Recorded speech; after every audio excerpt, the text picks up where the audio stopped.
कोणी टाकता येते सो लेट ठीक आहे म्हणजे टाकून पण ग्रुप डिस्कशनचा खूप फरक पडतो नाही तर व्हिडिओ तर पूर आहे युट्यूबवर पण जर ग्रुप डिस्कशन बघतो आपण आपल्या लोकांमध्ये पीअर डिस्कशन करतो त्याचा खूप फरक पडतो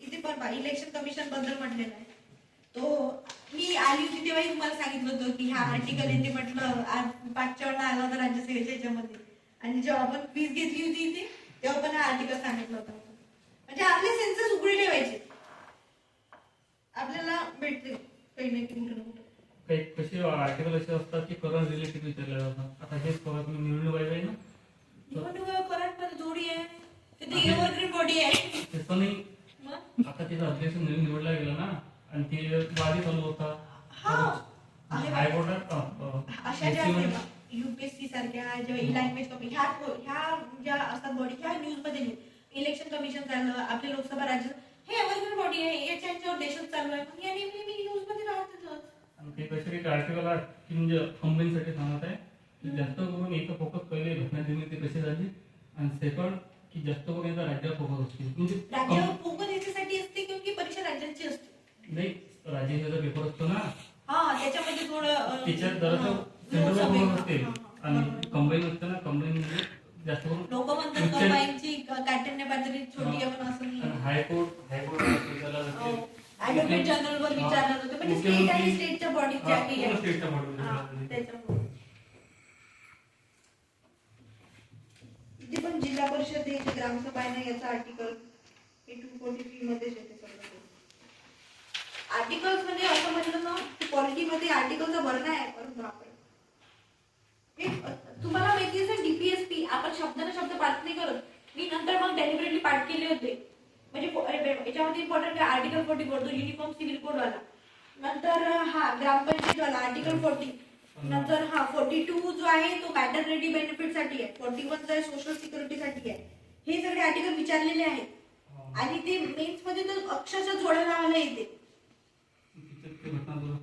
घटना दुरुस्ती हो एक दोनदा विचारलं होतं की या घटना दुरुस्तीला किती अमेंड झाले होते त्या घटना दुरुस्तीला किती अमेंडमेंट झाले होते तर म्हणजे माझं असं म्हणणं आहे की तो टॉपिक इम्पॉर्टंट आहे तुम्ही तो करायला पाहिजे फंडामेंटल राईट डीपीएसपी आणि जी आपली प्रोसेस आहे कॉन्स्टिट्यूशन मेकिंग वाली ती खूप इम्पॉर्टंट त्यातनं म्हणजे जर तुम्हाला 17 पैकी 12-15 जरी त्यातनं सापडले तरी तुम्ही गड जिंकला आता एखाद दोन इकडे तिकडे तर चालूच असतात पण असं न व्हायला ना की 50% सोडून राहिले ते नोन गोष्टीतले जे अननोन आहे त्यांचं तर ठीकच आहे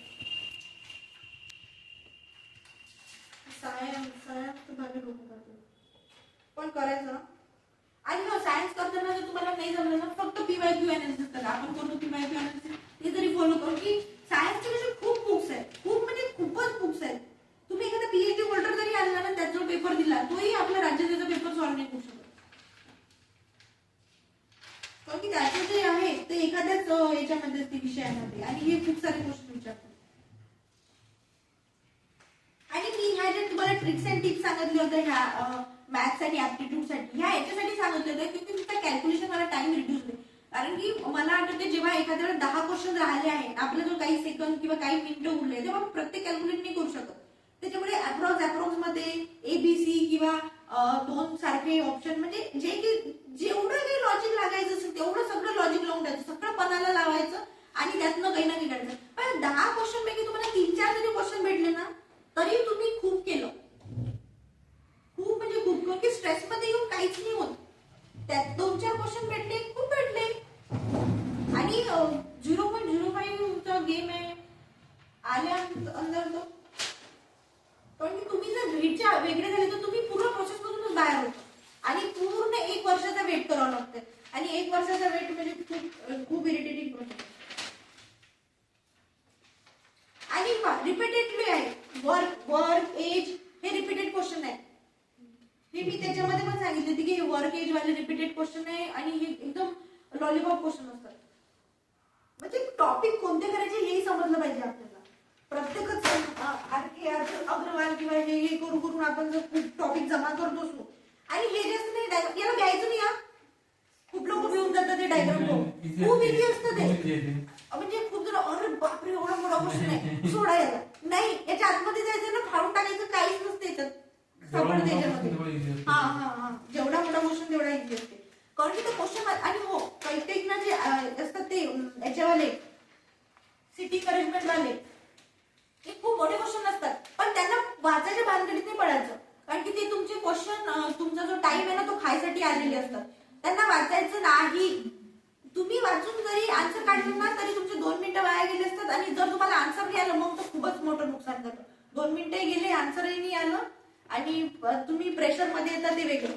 त्याच्यामुळे ते खूप लंबे लंबे क्वेश्चन वाचायचे. ते रात्रीच वाचायचे. तिथं टाइम असते, तिथं वाचायचे, इथं नाही वाचायचे. हे सिनॉनिम एवढे सडेल क्वेश्चन असतात हे, आणि हे तुम्हाला मार्क्स देऊन जातात. याचे 2-3 क्वेश्चन नेहमीच असतात. म्हणजे यू शुड बी चुझी. तुम्हाला काय चूज करायचंय आणि काय सोडायचंय, काय भेटलं पाहिजे म्हणजे काय सोडलं पाहिजे ना हे नक्की कळलं पाहिजे. त्यांनी टाइम रिड्यूस होते. हे फिगरवाले जर आले तर फार चांगलं, पण कधी कधी अट्रॅक्टिव्ह फिगर येते तर मोजायला हे तर ठीक आहे. सिमेट्रिकल फिगर होती इथं येऊन जाते, पण अट्रॅक्टिव्ह फिगर आली तर हे होते. आणि हो हे जे सिरीज असतात ना तुम्हाला पहिला क्लासमध्ये समजली एका दृष्टीत जर समजली याचा आन्सर आलं तर फारच चांगलं. नाही तर मग तिला खूप माताने फोडायचं. कारण की मग त्याचा आन्सर कधी येते आपण रूमवर गेल्यावर शांतीनं बसल्यावर मग त्याचे डोके लागते. कारण की तेव्हा प्रेशर नसते. पण नैसर्गिक तर सोडून देत. आणि हो हे डायरेक्शन वाला क्वेश्चन करायचा. मी लास्ट टाइमच व्हिडिओ टाकला होता सांगत होते की डायरेक्शन वाला क्वेश्चन सोडायचा नाही. खूप पानसट क्वेश्चन असते हा, आणि आपल्याला मार्क्स देऊन जाते. हा क्वेश्चन कुठे आहे, शेवटी आहे. इथपर्यंत येण्याला खूप प्रेशर लागते. मला माहितीये की मला 100 क्वेश्चन करायचे आहे हे टार्गेट घेऊन बसायचं तिथे. क्वेश्चन करेक्ट येतो रॉंग येतो हे नंतर, पण तुम्ही शेवटच्या क्वेश्चन पर्यंत पोहोचले पाहिजे. त्याला पेशन्सही लागते.